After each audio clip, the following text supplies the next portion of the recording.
है दुनिया भर में ट्रेंड पर आर्टिकल 370 सुप्रीम कोर्ट चल रहा है। क्यों?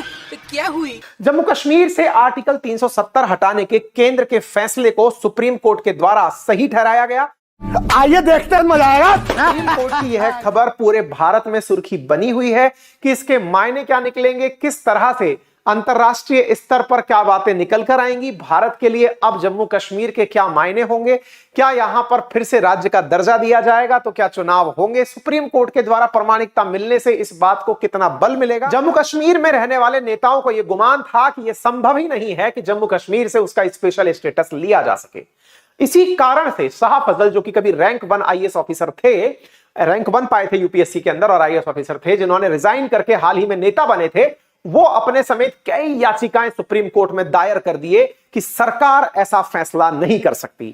सुप्रीम कोर्ट ने मार्च 2020 में इस बात को सुनने के लिए 5 जजेस की संवैधानिक पीठ बनाई और साथ में उन याचिकाओं को रद्द किया जिसमें यह कहा गया कि 7 जजेस की बेंच बनाई जाए। ठीक है साहब, इसी प्रकार से ये सारी चीजें चलती रही और राष्ट्रपति ने इस तरह का आदेश कैसे दे दिया केंद्र को, इसे भी बड़े मात्रा में चैलेंज अक्टूबर 2020 के अंदर किया गया। 14 दिसंबर 2022 को सीजेआई डीवाई चंद्रचूड़ और न्यायमूर्ति पीएस नरसिम्हा की पीठ ने एक बार फिर से 5 जजेस की पीठ बनवाकर सुनवाई की बात कही। 11 जुलाई 2023 को डीवाई चंद्रचूड़, जो कि सीजेआई हैं, उन्होंने 2 अगस्त से 5 जजेस की पीठ के सामने रेगुलर बेसिस पर इस मामले की सुनवाई की बात कही। 2 अगस्त 2023 से इस मामले पर सुनवाई चल रही थी। 16 दिन तक सुनवाई चली। सितंबर फर्स्ट वीक में सारी सुनवाई करके फैसले को सुरक्षित रख दिया गया। 90 दिन के बाद लगभग इस फैसले को पब्लिक कर दिया गया है। इस दौरान जब सुप्रीम कोर्ट के अंदर फैसले की सुनवाई हो रही थी, इन याचिकाओं पर सुनवाई हो रही थी, उस समय सुप्रीम कोर्ट का बयान आया था कि हम लोगों को चुप नहीं करा सकते। इस विषय पर कई पत्रकार निकल कर आए और उन्होंने उम्मीदें जगा दी कि देश के साथ अब कुछ अच्छा होने वाला है, 370 वापस जम्मू कश्मीर को मिलने वाला है, क्योंकि सुप्रीम कोर्ट का कहना है कि वो देश को चुप नहीं करा सकते, लोगों को चुप नहीं करा सकते। लोगों ने सेंटिमेंट्स, कई पत्रकारों ने सेंटिमेंट 370 के पक्ष में जोड़ दिए थे, लेकिन डीवाई चंद्रचूड़ ने साहब ने तो मोए मोए कर दिया है।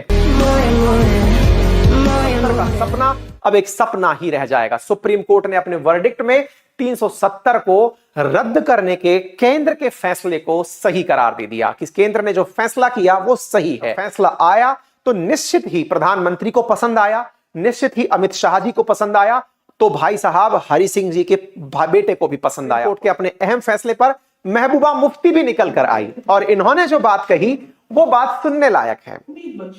उम्मीद मत छोड़ो, ये बिल्कुल इमरान खान की तर्ज पर बोलती हुई दिखाई दी। अब इनको थोड़ा सा समझाते हैं। इन्होंने जनता से कहा, अपने भाइयों मेरे बहनों, आज इंडिया का कंसेप्ट हारा है। इंडिया का कैसा कंसेप्ट हारा है? इंडिया वो था जिसमें हिंदू मुस्लिम सिख ईसाई सब साथ मिलकर रहते थे। भारत के साथ हम मिले, हम मुस्लिम कंट्री होते हुए भी भारत के साथ मिले। ये तो ऐसे कह रही है जैसे हरि सिंह का उत्तराधिकारी ये थी। हरि सिंह मिला था मैडम, आप नहीं मिली थी। ठीक है, तो अगर हरि सिंह मिले थे तो वो इस आधार पर नहीं मिले थे। अब ऐसी स्थिति में ये लोगों को क्या भाषण दे रही हैं, जबकि हाउस अरेस्ट है। आज इंटरनेट बंद नहीं किया गया है। इंटरेस्टिंग बात देखिएगा, ये फैसला आया है लेकिन जम्मू कश्मीर में इंटरनेट बंद नहीं है। मैडम का वीडियो बाहर आ गया है। ऐसी स्थिति में सुप्रीम कोर्ट के फैसले पर ये कहती हैं, हमें निराशा इस बात की है कि हम हताश तो नहीं होना है, लेकिन भारत में भारतीयता जो है वो संकट में है। जो ये लोग पहले हमें साथ लाए कह करके कि आपको स्पेशल स्टेटस मिलेगा और वो हमसे वापस ले लिए, ये इंडिया का कंसेप्ट नहीं है। कोई बात नहीं मैडम जी, आपको बता देते हैं इंडिया का कंसेप्ट क्या है। इंडिया का कंसेप्ट है कि हम सब मिलकर एक साथ रहें। आप हमारे भीतर रहकर स्पेशल क्यों फील करना चाहती हैं? हमें स्पेशल क्यों फील कराना? हम तो आपको अपने जैसा फील कराना चाहते हैं, इसीलिए यह हटाया। दुनिया ने इस पर क्या कहा? तो देखिए, रॉयटर्स में यह खबर छप चुकी है, गार्जियन में यह खबर छप चुकी है कि सुप्रीम कोर्ट ने जम्मू कश्मीर पर केंद्र के फैसले को बरकरार रखा है। पाकिस्तान क्या बोला? वहां तो कोहराम है। पाकिस्तान ने कहा हम सुप्रीम कोर्ट के फैसले को नहीं मानते। बेटा, तुम्हें मानना भी नहीं चाहिए। अगर तुम मान लिए तो लोग ये समझेंगे कि तुम भारत का अंग बन गए हो, क्योंकि भारत का अंग इसलिए कह रहे हैं क्योंकि भारत के लोग भारत की सुप्रीम कोर्ट को माने। तुम काहे मानोगे भाई? तुम अलग देश हो ना, बने रहो। अगर मान लिए तो फिर जनता मान लेगी कि तुम हमारे अंडर में आ गए हो। बाकायदा पाकिस्तानियों ने प्रेस रिलीज जारी करी, अपनी तरफ से छाती पीटी।